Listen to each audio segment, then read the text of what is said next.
Այսօր պետք է ուսումնասիրենք առաջի Պետրոս 3-րդ գլուխ 18-ից 20 համարները, բազմաթիվ խնդրանքներ կար եւ նաեւ, ինչպես ասացի, շատ-շատերին է հետաքրքիր,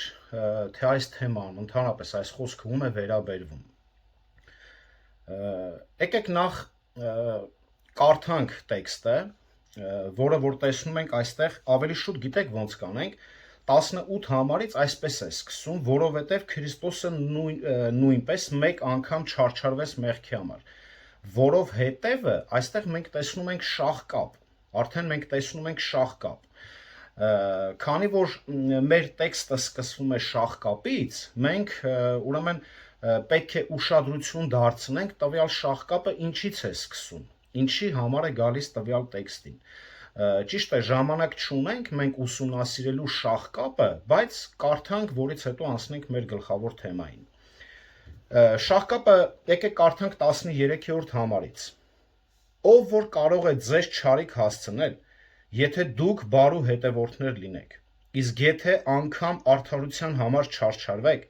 երանելի եք եւ նրանց սարսափից մի վախեցեք ու մի շփոթվեք, այլ մեր Տեր Աստծուն ձեր սրտերում սուրբ պահեցեք եւ միշտ պատրաստ եղեք հեզությամբ եւ երկյուղացությամբ պատասխան տալու բոլոր նրանց, ովքեր ձեզ կհարցնեն ձեր ունեցած հույսի մասին։ Եվ բարի խշմտանք ունեցեք, որ նրանք, ովքեր ձեզ բամբասում են իբրև չարագործների, ամոթահար լինեն, որ անճշտորեն պախարակում են ձեր բարի վարքը Քրիստոսով։ Քանի որ ավելի լավ է, որ դուք բարիք գործելու համար չարչարվեք, եթե դա է Աստծո կամքը, քան չարագործության համար։ Հիմա մեր գլխավոր թեման, որովհետև Քրիստոսը նույնպես մեկ անգամ չարչարվեց մեղքի համար, արդարը անարդարների համար, որպեսզի մեզ բերի Աստծուն, որ թեև մարմնով մահվան մատնվեց, բայց կենդանացավ հոգու միջոցով, որով նույնպես գնաց եւ քարոզեց բանտում եղող հոգիներին, որոնք մի ժամանակ անհնազանդ էին, ում Աստված իր երկայնամտությամբ համբերում էր Նոյի օրերին, երբ տապանն էր պատրաստում, որի մեջ քչերը, այսինքն 8 հոգի փրկվեցին ջրով։ Ամեն։ Այստեղ տեքստը բաժանել եմ 3 մասերի։ Առաջինը տեսնում ենք 18 համարում,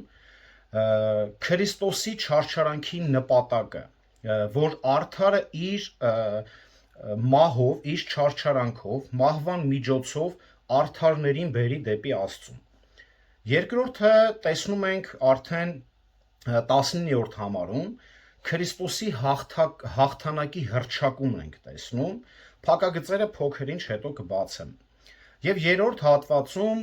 բացահայտում է, թե ովքեր են այդ հոգիները։ Այս տեքստի գլխավոր միտքը հետևյալն է. Արդար Քրիստոսը չարչարվեց մեղավորների համար,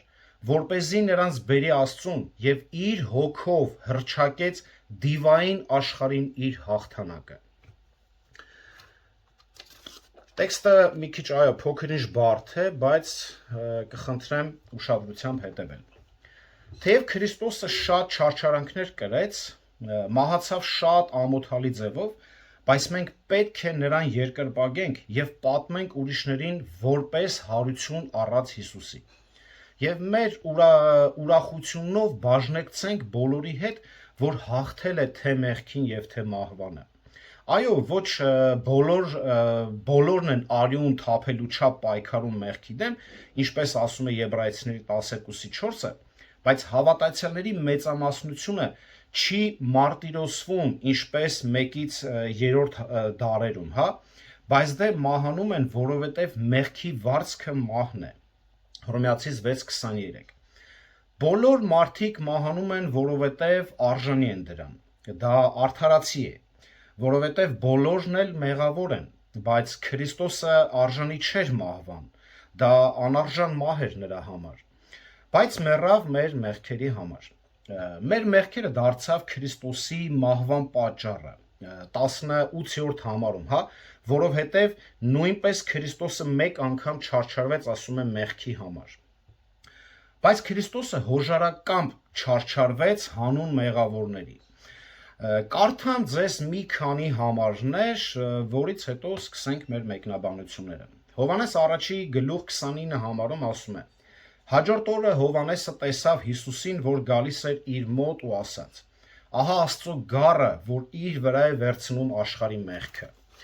Հովհաննես 10-րդ գլուխ 11 համարում ասում է. Ես եմ բարի հովիվը իր կյանքը տալիս է ոչխարների համար։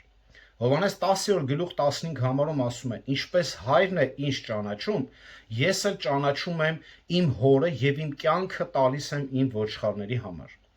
Առաջի Կորինթացիների 15:3-ում այսպես է ասում. Նախ ես ձեզ ավանդեցի այն,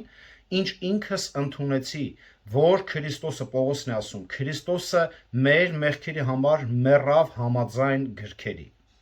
Նմանատիպ համարները չափազանց շատ են, բայց Պետրոսը նշում է կարևորը 2-րդ գլուխ 22 համարում։ Նա Քրիստոսը ոչ մի մեղք չգործեց եւ նրա բերանում ոչ մի նենգություն չգտնվեց։ Նա երբեք չի մտածել, ասել կամ արել այնպիսի բան, որը հաճելի չէր լինի Աստծուն։ Այլ ընդհակառակը 2 Կորինթացիների 5-րդ գլուխ 21 համարում ասում է. որովհետև Աստված նրան, որ մեղքը չէր ճանաչում, մեզ համար մեղավոր արեց, որպեսզի մենք նրանով Աստծո արդարները լինենք։ Այսպիսով Հիսուսը մահացավ մեղքերի համար, մեղավորների համար եւ նպատակը ցույց է տալիս 18-րդ համարում, որպեսզի մեզ բերի Աստծուն։ Քրիստոսը դարձավ զոհ, հին ուխտի այն բոլոր փոխարինող զոհերի, որպես կատարյալ զոհ։ Համաձայն հոր փրկագնման նպատակների մինչև աշխարհի ստեղծումը։ Գործք առաքելոցում տեսեք այսպես է գրում Գործք առաքելոց 4-րդ գլուխը 27-ից 28 համարները։ Արդարև քո սուրբ զավակի Հիսուսի դեմ, ում դու օծեցիր, հավաքվեցին եւ Հերովդեսը եւ Պոնտացի Պիղատոսը, հեթանոսների եւ Իսրայելի ժողովրդի հետ միասին, որպեսզի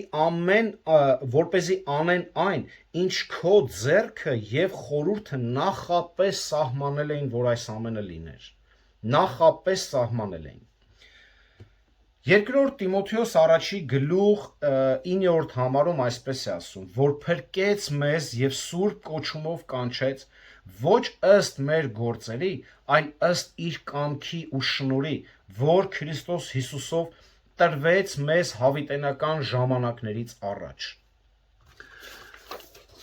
Մեղքի մասին շատ ավելի կա ասելու Սուրբ գրքի այլ հատվածներում, բայց այստեղ Պողոսը իր ուշադրությանն է հրավիրում գործնական կողմի վրա։ Նա որպես մի օրինակ է բերում Հիսուսի անարդարացիորեն կրած տառապանքն ու մահը, որ հանգեցրեց եզրափակիչ փրկության հենց հաղթանակը։ Եվ սա պետք է մեծ խրախուսանք լինի անարդարացիորեն տառապող քրիստոնյաների համար։ Քրիստոսի մահվան հաղթանակը հայտարարվում է հավատացյալներին Աստծուն բերել արտահայտությունով։ Տաճարի վարագույրը վերից վար պատռվել է Մատթեոս 27-րդ գլուխ 51 համարում խորհրդանշական կերպով ցույց տվեց, որ Հիսուսը բացեց ճանապարհը դեպի Աստված։ Եվ ինչպես կասեր Եբրայեցիների նամակի հեղինակը, Եբրայեցիների 4 գլուխ 16 համարը, ուրեմն նրա շնորհած աթոռին համարձակությամբ մոտենանք։ Քրիստոսով անմիջապես բոլոր ճշմարիտ քրիստոնյաների մուտքը դարձավ հասանելի Աստծո մոտ։ Պրոսագե բայը հուներեն, որը թարգմանվում է որպես բերել, ցույց է տալիս կոնկրետ Հիսուսի գործողությունների նպատակը։ Քրիստոսի կատարած գործը դարձավ մեր հաղթության պատգամը, որքան գեղեցիկ է նշում, որքան համոզմունք եւ հույս ու վստահություն կա սրա մեջ։ Եվ 18-րդ հատվածը համարը կրկին կուզեմ մի հատ էլ կարդանք, որովհետև Քրիստոսը նույնպես մեկ անգամ չարչարվեց մեղքի համար, արդարը անարդարների համար, որպեսզի մեզ բերի Աստծուն, որ թեև մարմնով մահվան մատնվեց, բայց կենդանացավ հոգու միջոցով։ Քրիստոսի հարության թշնամիները չեն ընդունում Քրիստոսի հարության փաստը, պնդելով, որ նա պարզապես չի մահացել։ Գիտեք այս տարբեր կարծիքները։ Ըստ այս թերահավատ բացատրության,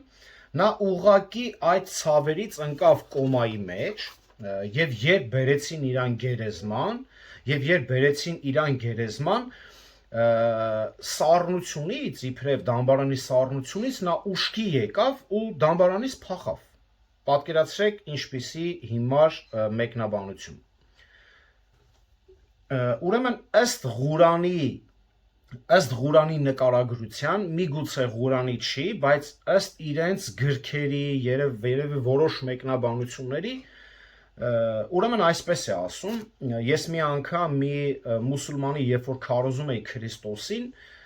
նա այսպիսի նկարագրություն տվեց, որ եղբայրս ինչերի ես հավատում, Քրիստոսը չի մահացել, ոչ էլ հարություն է առել։ Երբ որ Քրիստոսին պահում էին բանտում, առաստաղի վրա մի հատ անցք կար, իբրև, երբ որ նրան տանջում էին մինչև խաչելությունը, ասում է այո, ուզում էին խաչեին, բայց ասում է հրեշտակ եկավ, Հիսուսին այդ անցքից տարավ դեպի երկինք։ Նման հիմար մեկնաբանություններ։ Սրանք Քրիստոսի խաչի թշնամիներն են մահվան եւ հարության։ Բայց Հիսուսի մահը չի կարող կասկածի տակ դրվել։ Կարդանք Հովհաննես 19-րդ գլուխ 31-ից 34 համարները։ Հովհաննես 19-րդ գլուխ 31-34 համարները։ Բայց հրյաները, որովհետև պատրաստության օր էր, որպեսզի մարմինները խաչի վրա չմնա շաբաթ օրը, որովհետև այն շաբաթը մեծ օր էր։ Պիղատոսին աղաչեցին, որ նրանց սրունքները կոտրեն եւ վերցնեն նրանց, այսինքն ոտքերի, գիտեք, այս կոճերը կոտրեն, դա կարծես արագացնում էր արյան հոսքի process-ը։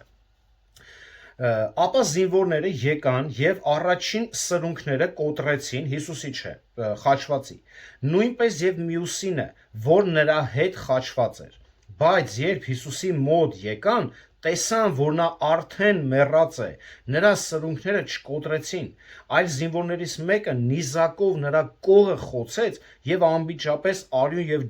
ջուր դուրս եկավ։ Եվ նա, որ այս տեսավ, վկայեց նրա վկայությունը ճշմարիտ է եւ ինքը գիտի, որ ճշմարիտ է ասում, որպեսզի դուք հավատաք, որտեղ այս բաները եղան, որ գրվածը կատարվի, թե նրա ոսկորները չպիտի կոտրվեն եւ շարունակում է։ Այսինքն զինվորները փաստը, որ 100% նա մահացած է, անգամ գիտեք, որ կողը խոցեցին, անգամ նա ոչ շարժվեց, ոչ էլ։ Ուրեմն հոգով կենդանացավ այս արտահայտությունը վերաբերվում է Հիսուսի հավերժական ներքին էությանը։ Պետրոսը նկատի չուներ Սուրբ Հոգուն, թեպետ անցած քարոզում մենք տեսանք, որ Սուրբ Երրորդության 3 անձերն էլ Քրիստոսի հարության մեջ մասնակից են եղել։ Հիշում եք, ես ասացի, Հովհաննես 10-րդ գլուխ 18 համարը Հիսուս ինքն էր խոսում, որ ես իմ կյանքը կարամ դնեմ եւ վերցնեմ։ Առաջի Պետրոս առաջի գլուխ 3-րդ համարում է խոսում, Հռոմեացիս 6-4-ում, Գաղատացիս 1-1-ում այս 3 համարներում ցույց է տալիս, որ հայրը նրան հարություն տվեց, եւ նաեւ Հռոմեացիս 8-11-ում, որ Սուրբ Հոգին նաեւ նրան հարություն տվեց։ Այսինքն տեսնում ենք մեկ Աստծու 3 անձերն էլ, որ իրենց գործն ունեցել են Քրիստոսի հարության մեջ։ Բայց որ Տերը հոգեպես կենթանի էր, սրա մասին է խոսում, որ երբ որ ասում է, եկեք ուշադիր կխնդրեմ տեքստը նայենք, հա, երբ որ խոսում է իր հոգու միջոցով, հա, կենթանացավ, որով նույնպես գնաց եւ բանտում եղող հոգիներին քարոզեց, որով արդեն ցույց է տալիս, որ այդ նույն հոգով, Քրիստոսի հոգով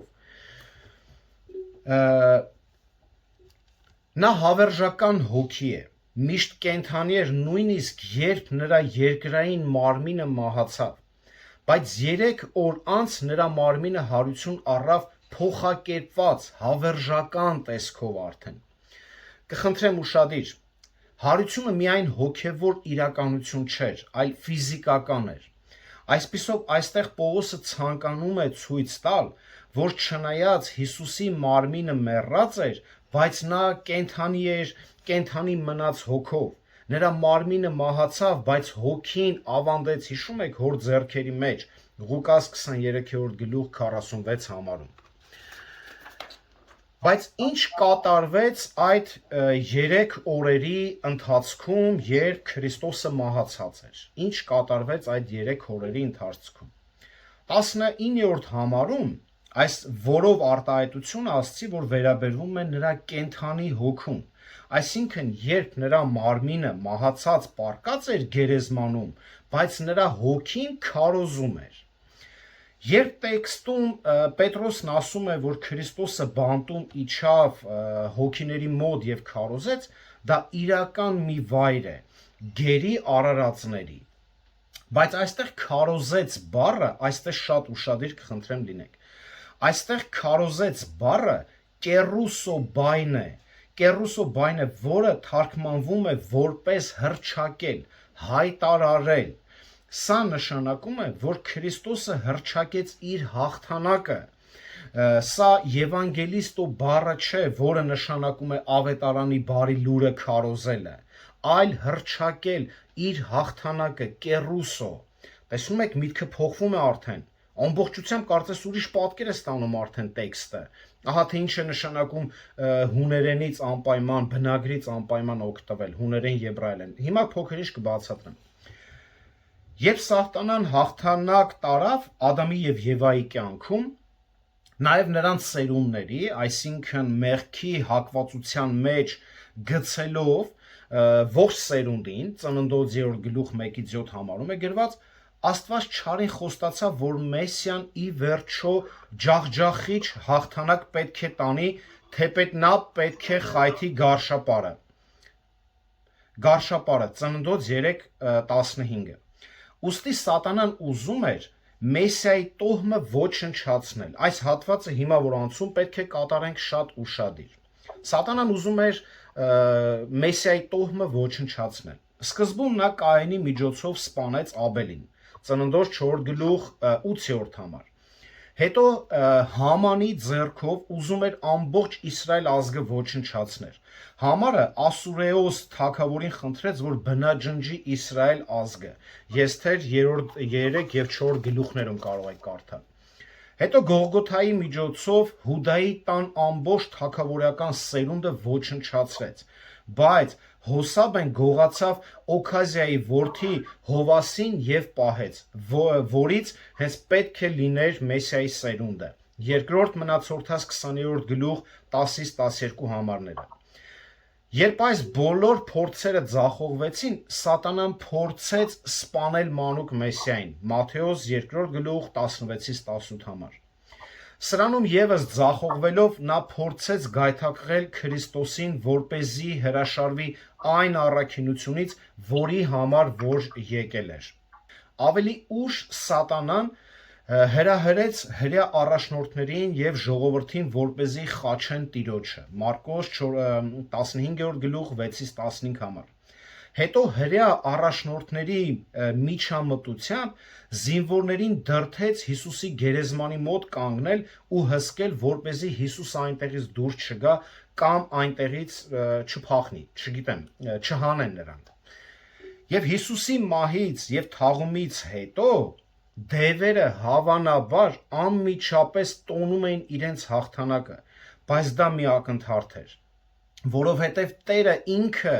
կենդանի գնաց այնտեղ հիասթափեցնելով նրանց ուրախությունը եւ հռչակեց իր հաղթանակը կերուսո հռչակել, տեսնում եք, այսինքն երբ որ ասում եք գնաց բանտում եղող հոգիներին քարոզեց, սա Եվանգելիստոն չի գրված, մեր մոտ սխալ թարգմանություն է, այլ հռչակեց, հայտարարեց իր հաղթանակը, որ դուք այսպես դարերով պայքարում եք այ դրա դեմ, պայքարում եք Մեսիայի դեմ, բայց այսօր Մեսիան կենդանի է, ձեր ուրախությունը ձախողվեց։ Հրեշտակները որտեղ որ գտնվում էին, ֆուլակեի բառն է գրված բնագրում, որը բառացի նշանակում է բանտ, վայր, որտեղ բանտարկվածներ են։ Սրանք ընկած հրեշտակներն են, բայց ինչ ընկած հրեշտակներ, որոնք վերածվել են դևերի, որոնք ընդմիշտ կապված են շղթաներով իրենց մեծ չարության պատճառով։ Այո, ոչ բոլոր ընկած հրեշտակներն են բանտում, նրանք իրենց հոր հետ կեսն էլ սատանայի հետ իշխում են ժամանակավոր այս աշխարհում եւ մեր ներկայիս պայքարը պետք է լինի այդ դիվային ուժերի դեմ, որոնք ազդում են այս կոռումպացված աշխարհի համակարգի վրա։ Պողոս առաքյալը Եփեսացիներին գրում է Եփեսացիների 6:12, որովհետև մեր պատերազմը արյան եւ մարմնի դեմ չէ, այլ իշխանությունների եւ պետությունների դեմ, այս խավար աշխարհի տիրակալների դեմ, երկնքում գտնվող չար ոգիների դեմ, այս ամբողջը ներկայացնում է սատանուն եւ նրա դիվային աշխարհը։ Այստեղ մենք չենք կարող տեսնել ինչ-որ պետություններ, իշխանություններ, սրանք չի խոսում մարդկային սովորական ցեղի մարմնի մասին, որտեղ արդեն ինքը ասում է մարմնի դեմ չի մեր կռիվը։ Սա հստակ ցույց է տալիս, որ դիվային աշխարհը ազատորեն եւ ակտիվորեն իրականացնում է իր չար գործը այս աշխարհում։ Բայց Հիսուսը գնաց հայտարարելու իր հաղթանակը ոչ թե դեռ այս ազատ դիվային աշխարհին, որը որ հիմա գործում է, այլ նրանց, որ կապված են բանտում։ Հայտնություն գիրքը, ուրեմն այս բանտը անվանում է անդունդի գուբը։ Հայտնություն 9-րդ գլուխ 1-2 համարում, որտեղ անդունդի գուբ է անվանում, տեքստի վերլուծությունը օգնում է մեզ հասկանալ, թե ինչ է այդ գուբը եւ ովքեր են նրա մեջ գտնվող այդ գերիները։ Հուներեն, ուրեմն աբուսոս, այս բառը, անդունդ բառը, հայտնության գրքում հանդիպում է 7 անգամ եւ միշտ վերաբերվում է այդպես բնակության ինչ-որ վայր, անդունդի մասին է խոսում, բանտարկված տեղ, 9-րդ գլխում, 11-րդ գլխում եւ 17-ում։ Սատանան ինքը այնտեղ գերի կլինի հազարամյա թագավորության ժամանակ շղթայված այլ հենց դևերի հետ, խոսում է հայտնություն 20-րդ գլուխ 1-3 համարներում։ Պետրոսը ուրեմն իր երկրորդ ժոր լսվում է, հա, լավ։ Պետրոսը իր երկրորդ նամակում գրում է, որ Աստված իր ինքնիշխանությամբ մեղանչած հրեշտակներին նետել է դժոխք պահելով դատաստանի համար։ Երկրորդ Պետրոս 2-րդ գլուխ 4 համարում այսպես է ասում. Քանի որ եթե Աստված մեղանչած հրեշտակներին անգամ չխնայեց, այլ դժոխք նետեց, որտեղ խավարի կապանքներով պահվում են դատաստանի համար։ Սա էլ է անգամ մեզ օգնում հասկանալ, որ հիմա անդունդում ներկա պահին դևեր կան պահված։ Ուրեմն հունական դիցաբանությունից ծանոթ Պետրոսը օգտագործում է հենց իր ընթերցողների համար հենց այս տերմինը։ Ուրեմն Տարտարոսը հունական գրականության մեջ նրանք անձամբ են անվանել այդ ժամանակվա ընթերցողները, անվանել այն վայրը, որտեղ մահից հետո գնացել են իբրև ամենավատ մեղավորները, նրանք ովքեր վիրավորում էին իրենց աստվածներին եւ որտեղ էլ նրանք պատժվեցին։ Այն վայրը, որտեղ Աստված բանտարկեց դևերին, իրականում տարբերվում է հորինված այս իրենց դիցաբանության այս վայրից, որը հունական դիցաբանությունից է, բայց այնուամենայնիվ Տարտարուս տերմինը օգտագործում է կարծես թե տալիս է այն միտքը, որ իրենց մեղքի նողկալիության պատճառով Աստված եզրակացրեց որոշ ընկած հրեշտակներին պահել այս ծայրահեղ տանջանքի եւ մեկուսացման վայրում։ Այո, կարծես թե իրենց համար փոքր-ինչ հեշտ էր հասկանալ, բայց մեր համար էլ շուտով հասկանալի կլինի։ Նրանք կմնան այնտեղ սպասելով վերջնական պատժին, հավերժական դատավճռին կրակել լճին, հա, որը հայտնությունն է ասում։ Անդունդում բանտարկված դևերը անկասկած ուրեմն ամբարիշներն ու պիղծերն են եւ բոլոր ընկած հրեշտակներից ամենակոռուպացվածը։ Հուդան այսպես է գրում այս ընկած հրեշտակների մասին։ Կարդամ ձեզի։ Հուդա, գիտենք, մի գլուխ է 6-7 համարներում։ Եվ այն հրեշտակներին, որ չպահեցին իրենց նախկին դիրքը, այլ հեռացան իրենց բնակությունից, մշտնջենական շղթաներով խավարի մեջ պահեց մինչև մեծ օրվա դատաստանը, ինչպես որ մեզ համար օրինակ են Սոդոմը և Գոմորը ու նրանց շրջակա քաղաքները, որոնք սրանց նման պոռնկացան, գնալով օտար մարմնի ետևից, հավիտենական կրակի դատապարտության են ենթարկվելով։ Պետրոսը բացատրում է, թե երբ այս հրեշտակները մեղք գործեցին։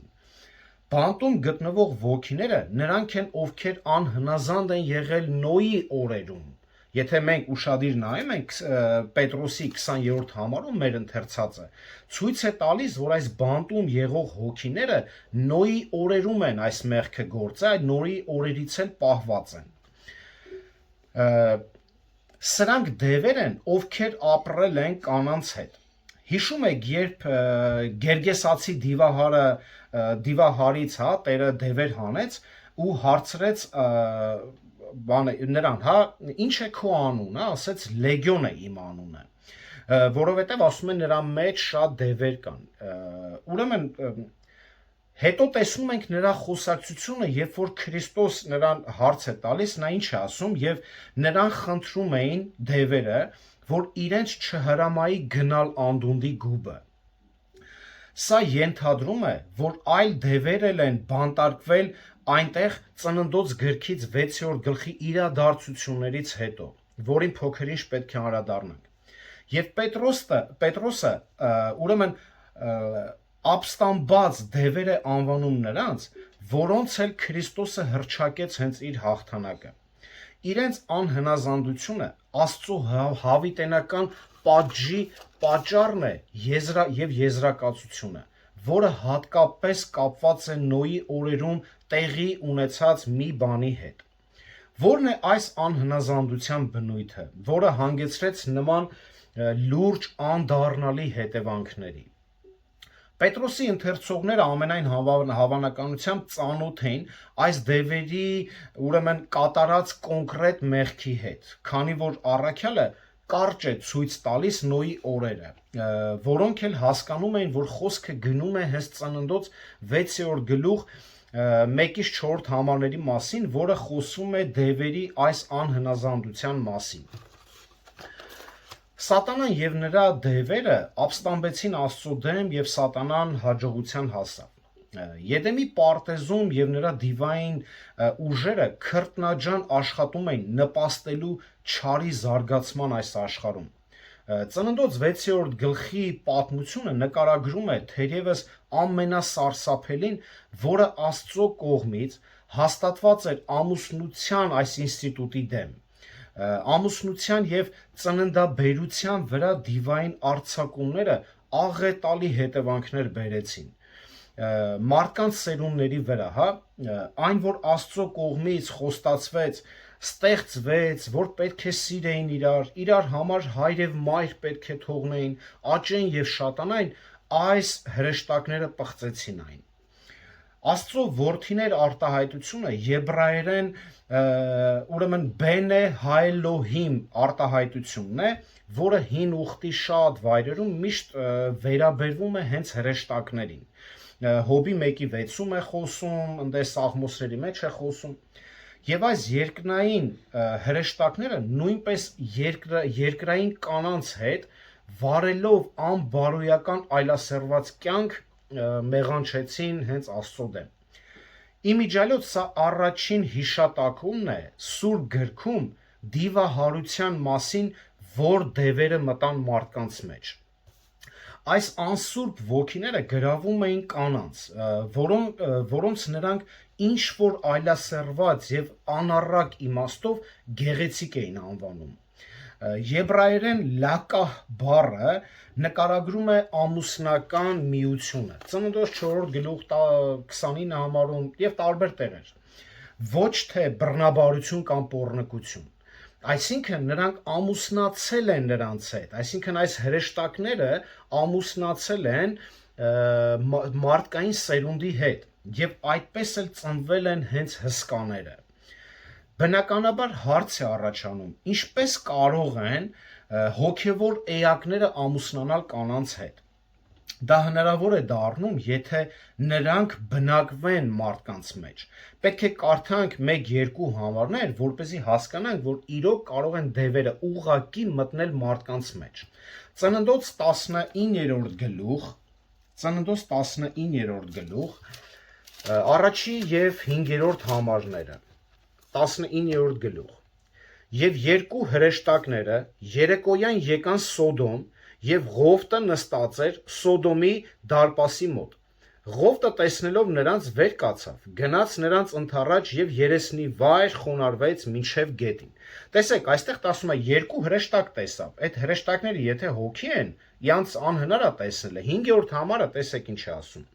Եվ Ղովտին կանչեցին ու նրան ասացին. Ուր են այն մարդիկ, էսե արդեն ժողովուրդը ընկած իրանց է ման գալի այդ հրեշտակներին, որպեսզի սպանի։ Ու հիմա այստեղ նկարագրումը արդեն ուր են այդ մարդիկ, այսինքն նրանք կարծես մարդկային տեսքով են։ Ուր են այդ մարդիկ, որ այս գիշեր քեզ մոտ եկան, նրանց դուրս մեզ մոտ բեր եւ մեր հարցերը լուծենք, ինչեւ է։ Հիմա տեսնում ենք, որ ստե կարան դևերը ուղակի մտնեն մարդու մեջ, Երևան, որ իբրև մարդիկ են։ Հրեշտակների մասին է խոսքը, բայց հրեշտակները մենք ասենք, որ վերածվեցին նաև դևերի, որոնք նույնպես հոգ են։ Եվ նաև Եբրայեցիների 13-րդ գլուխ 2-րդ համարում այսպես է ասում. Մի մոռացեք հյուրասեր լինել, որովհետև դրա շնորհիվ ոմանք իրենց իմանալու հրեշտակների հյուրընկալեցին։ Այսինքն հրեշտակները մարդկային տեսքով հյուրընկալեցին մարդկանց։ Պատկերացնում եք ինչի մասին է խոսքը։ Ծննդոց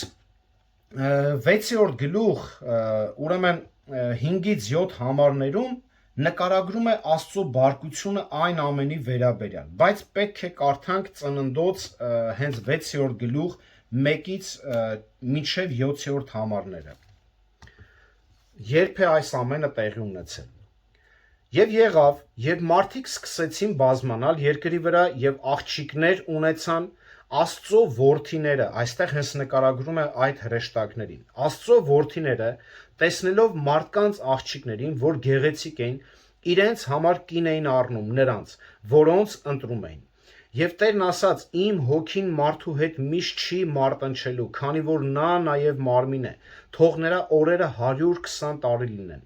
Հսկաներ կային այդ օրերում երկրի վրա եւ դրանից հետո էլ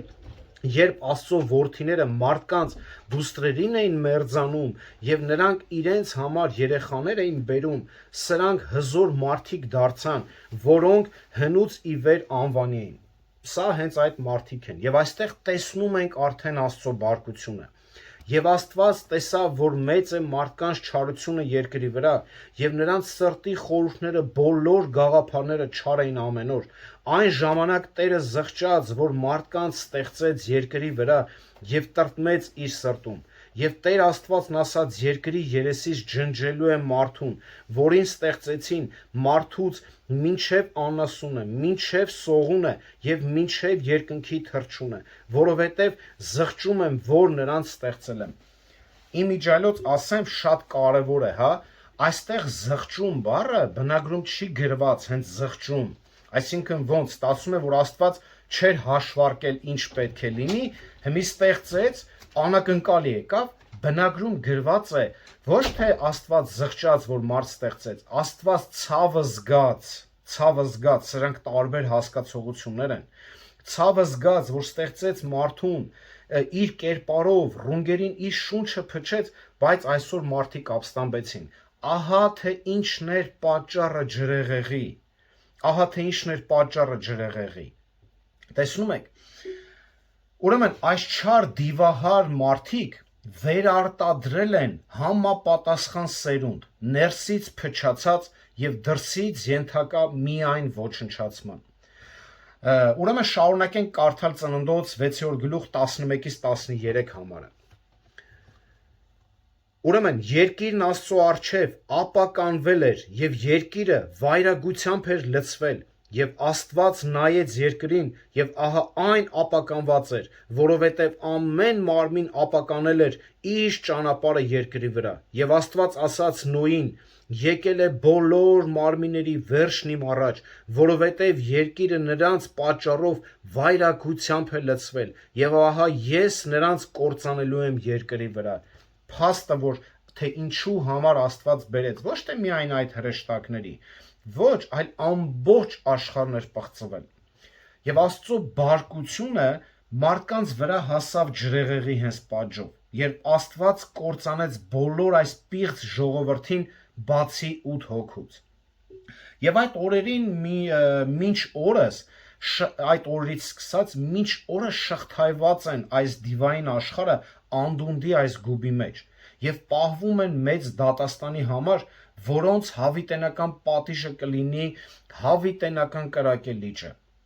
Եվ Հուդան իր նամակում նույն զուգահեռներն է տանում, որը որ կարդացինք, Նոյի օրերը Սոդոմ Գոմորի հետ։ Այս չար ոգիները այնքան էին տարված այլասերվածությամբ, որ անցան Աստծո համբերատարության այս համբերության սահմանները։ Նույնիսկ Նոյը 120 տարի տապանը կառուցելու հետ զուգահեռ քարոզում էր նրանց, որ դարձի գան, ապաշխարեն, խուսափեն Աստծո դատաստանից, բայց ոչ ոք նրանց չէր լսում։ Նրանք տարված էին իրանց հաճույքներով, իրանց վայելքներով եւ իրենց մարմնական ցանկություններով։ Մեկ կարևոր բան կա շեշտելու, լավ, վերջում կշեշտեմ։ Այդ պայծ սկսած դևերը, ովքեր գործեցին այս նողկալի մեղքը, կապվեցին եւ բանտ նետվեցին։ Եվ երբ Հիսուսը մահացավ Գողգոթայի խաչի վրա, նրանք երևի կարծում էին, որ նա կորցրել է իր իշխանությունը իրենց վրա, բայց Տերը եկավ այնտեղ եւ հայտարարեց իր հաղթանակը, հայտարարեց, կեռուսո, հռչակեց, որ դուք պարտված եք։ Պողոս այստեղ գրում է Կողոսացիների 2:15-ում, կուզեմ անպայման կարդանք այդ համարը, Կողոսացիների 2:15-ում այսպես է գրում. Մերկացնելով Քրիստոսը, մերկացնելով իշխանություններին եւ պետություններին, հրապարակավ խայտարակեց ու դրանով հաղթանակ տարավ նրանց վրա։ Այս պետություններ, իշխանությունները արդեն ասացին, որ սա դիվային չար աշխարհն է, իրանց ներկայացուցիչներն են։ Այս հաղթանակը միշտ Տիրոջինն է եւ նրանով նրան նվիրվածներին է։ Պետրոսի դիրքորոշումը կոնկրետ է եւ տպավորիչ։ Երբ 3-րդ գլուխ 14 համարում ասում է, կրկին պետք է կարդամ, 3-րդ գլուխ 14 համար, իսկ եթե անգամ արդարության համար չարչարվեք, երանելի եք եւ նրանց սարսափից մի վախեցեք ու մի շփոթվեք, եթե երանելիության համար չարչարվեք։ Բոլոր քրիստոնյաները, ովքեր տառապում են այս կյանքում Քրիստոսի համար, սրբության, արդարության համար, կարող են մխիթարվել այն փաստով, որ սա ողբերգություն չէ, այլ ճանապարհ է դեպի հոգևոր հաղթանակի։ Նման հաղթանակի անզուգական օրինակ է տվել Տերն ինքը, երբ անարդարացիորեն տառապեց եւ այսպիսով հաղթեց մեղքին եւ դիվային ամբողջ աշխարհին։ Առաջի Պետրոս 3-րդ գլուխ 22 համար այսպես է ասում, ավարտում իր միտքը. Եվ երկինք գնաց եւ Աստծո աջ կողմում է, իրեն հնազանդեցնելով հրեշտակներին, իշխանություններին եւ զորություններին։ Իր հաղթանակը տարել է, Հայր Աստծո աջ կողմում նստած է եւ այդ ամբողջը հնազանդվում են իրեն։ Եվ իրոք Աստված օգտագործում է մեր անարդար հալածանքը հզոր կերպով իր սուրբ նպատակների համար։ Շատ բան կա խոսալու սատանայի եւ նրա դևերի վերաբերյալ ծննդոցից, հին կտակարանից, այլ հատվածներից, Եզեկիելից եւ թե անգամ նոր կտակարանից, բայց այսքանով պետք է սահմանափակվենք եւ հուսանք, որ մի օր Տերը պետք է առիթ տա այլ հատվածներ կուսումնասիրենք, բայց կուզեմ որոշ գործնական քայլեր էլ շեշտենք եւ ավարտենք։ Առաջին գործնական քայլերիդ մեջ միշտ հիշիր, որ Տերը ինքը չարչարվեց արդարը անարդարների համար եւ նպատակը որն էր, որ ին եւ քո նման մեղավորներին բերի դեպի Աստված։ Եվ մեզ որտեղից բերի, այդ դա է հենց կարևորը, որտեղից բերի, դժողքի ճանապարհից, մեղքի կապանքներից, որ կապված ենք ես եւ դու, Աստծո դատաստանից, հավիտենական կրակե լճից բերի դեպի Աստված։ Երկրորդ, հիշիր, որ նա Հիսուս Քրիստոսը կենդանի է, երեք, այսօր եւ հավիտյան, եւ հաղթել է թե մեղքին, թե դիվային աշխարհի ողջ համակարգին եւ թե մահվանը։ Բայց այդ նույն Քրիստոսը դատելու է բոլոր անհնազանդներին։ Նա մահացավ մեր մեղքերի համար եւ հարություն առավ, որ էլ մեղք չգործենք, որն էլ տանում է մեզ գործնական երրորդ քայլին։ Միգուցե լինեն հիմա մեր մեջ մարդիկ կամ մեզ հետևող ժողովրդի մեջ, ովքեր անհնազանդ են, ովքեր բռնված են այս պոռնկության ոգով։ Զգուշ եղիր, որ մի օր էլ Տերը քեզ չհայտարարի իր հաղթանակը եւ քո պարտությունը։ Հիշիր Աստծո բարկությունը բոլոր դարաշրջաներում պոռնկության, ապստամբության, անհնազանդության դեմ եւ հիշիր վերջին հավիտենական դատաստանը եւ մի նմանվիր Նոյի օրերի այդ ժողովրդին, երբ լսում էին խոսքը եւ չէին ապաշխարում եւ իրենց չար ճանապարհներից ետ չէին կանգնում։ Հիշիր, որ Աստված իր դատաստանը սկսելու է իր տնից։ Չենք կարող ոչ մեկս խուսափել։ Սիրելի քույր եւ եղբայրս, ապաշխարիր անկեղծ սրտով, գիտակցիր, խորհելով, Տիրոջից օգնություն խնդրելով եւ վստահ եղիր, որ նա քեզ կօգնի։ Նրա սերը անսահման է, ներողամտությանը չափ չկա, բայց զղջումը եւ մեղքից հետ կանգնելն էլ քեզ համար է, կարեւոր է։ Մի կյանք ունենք, որը շուտով կանցնի իր բոլոր հաճույքներով հանդերձ։ Կմնա միայն մի բան՝ այն, ինչ արել ենք Քրիստոսի համար։ Տերը օրհնի բոլորիդ եւ իր խոսքը եկեք աղոթանենք։